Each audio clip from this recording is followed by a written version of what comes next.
this episode, we look at a few situations where I was able to get my fly in front of fish, get them to take the fly, but completely unable to hook those same fish. It should be an interesting analysis of why fish can be very difficult to catch.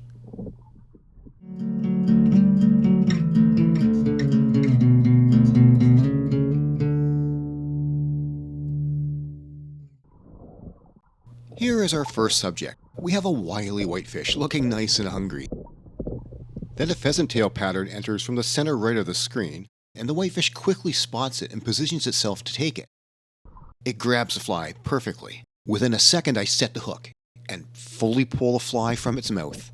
The fish looks as perplexed as I actually felt as it hunts around looking for the food that it thought it had. Let's watch it again in regular speed now. What did I do wrong on this fish? I think I reacted fast, which is what you want to do, and I don't think this fish rejected the fly as much as it just didn't have the fly in its mouth. When I set the hook, I believe that whitefish was only gently or nimbly mouthing the fly. I probably only had a small chance of actually hooking that fish as it never really had the fly enough in its mouth. When whitefish hit softly or tap your fly, this is one of those situations you're encountering, and why hooking them when they are not being blindly aggressive is so difficult. Next we will target this cutthroat trout that has not shown much sign of feeding and is holding in more of a protected or sheltering lie. It is a difficult location to cast to due to the boulders beside it, the wood upstream of it, and a mixing occurrence caused by all that, as all prevent the fly from getting a long drift and accurately on target. I have to get a drift both deep enough and in the same line as the fish wants it, because it's not going to move much. I probably made about 25 presentations to this fish beforehand with the fly going over it or beside it, and it was ignored every single time. I would hazard a guess that the strike zone for this trout, at least at this time of day, was no more than a 2x2 inch window. About the size of a small mandarin orange, if you will. I had to virtually hit the fish in the face before it would react. But react it did, as we will see as I get the right drift here. And right there. It grabbed the fly, shook its head, and spat the fly out. We can tell by the reaction that the trout was not very happy with it. Either it felt the hook, which was most likely, or found something it didn't like with the presentation. But the interesting thing to me was that I never even knew the fish hit the fly. Not until Garrett, my cameraman, said something along the lines of, "Hey, I think he got it," and I was replying, "Are you sure?" I felt nothing. It wasn't until afterwards on my computer that I replayed the video and was pretty stunned. How did I miss such an obvious take from a solid 3-pound trout? I believe I missed that trout for two reasons. The first reason is because of the speed of the trout. Even when you're doing everything right, not that I am, but let's assume for the moment that I was, getting the perfect drift, maintaining contact, etc., in the end the fish are fast. This is one reason why probably more than half the strikes from trout go totally unnoticed by the angler. It happens so fast and the fish have excellent reaction times. Their life depends on it.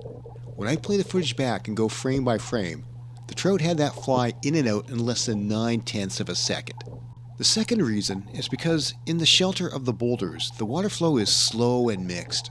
My fly quickly descended in the slower water right in front of the fish, but in the process of me letting the fly sink, contact with the fly was not as good as it could be. In this scenario, I think I let off maintaining contact with the fly in my need to try and get the fly down and right on the fish, just a tad too much, which resulted in me having a little slack in the leader and less bite detection.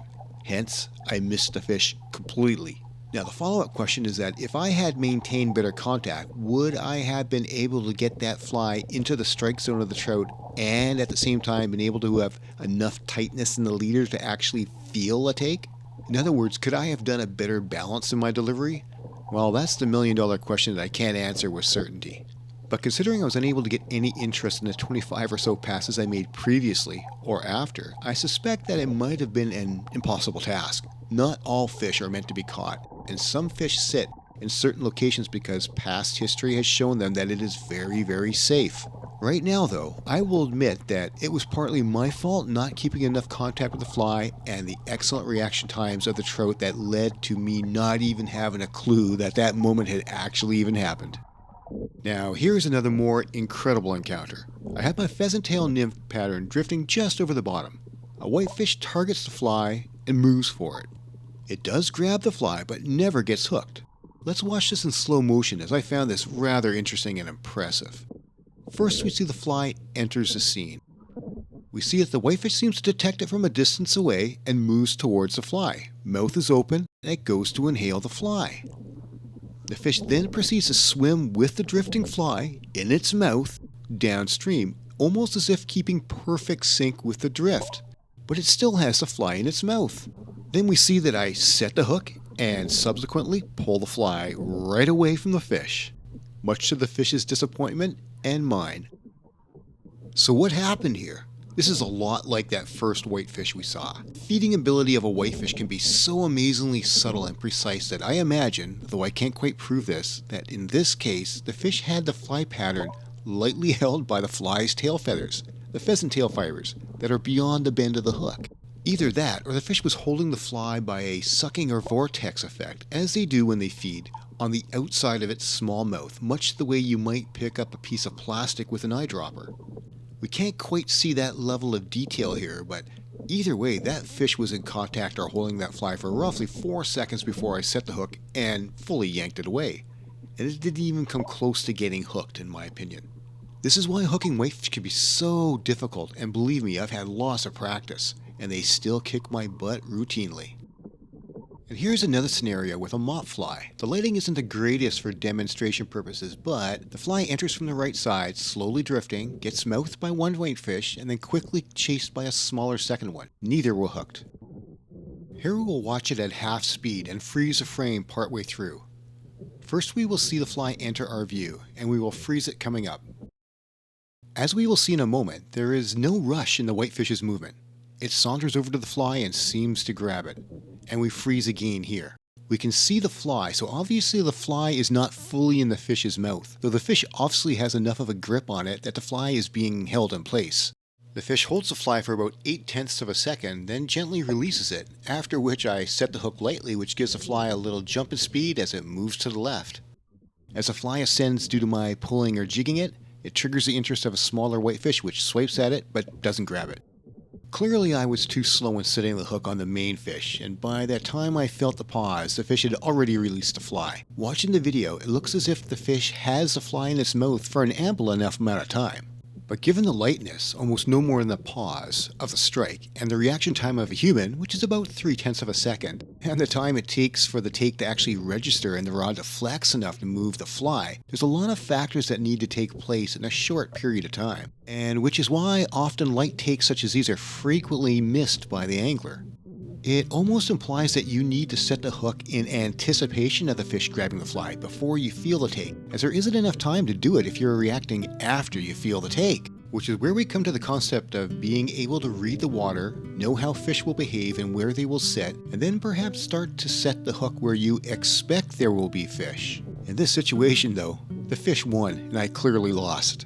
But if we watch the next several drifts of the same fly going through these same fish, we will see that they still take interest but with far less eagerness. Such as in this clip, where I add a little motion to the fly through jigging but the fish show only slight interest at best.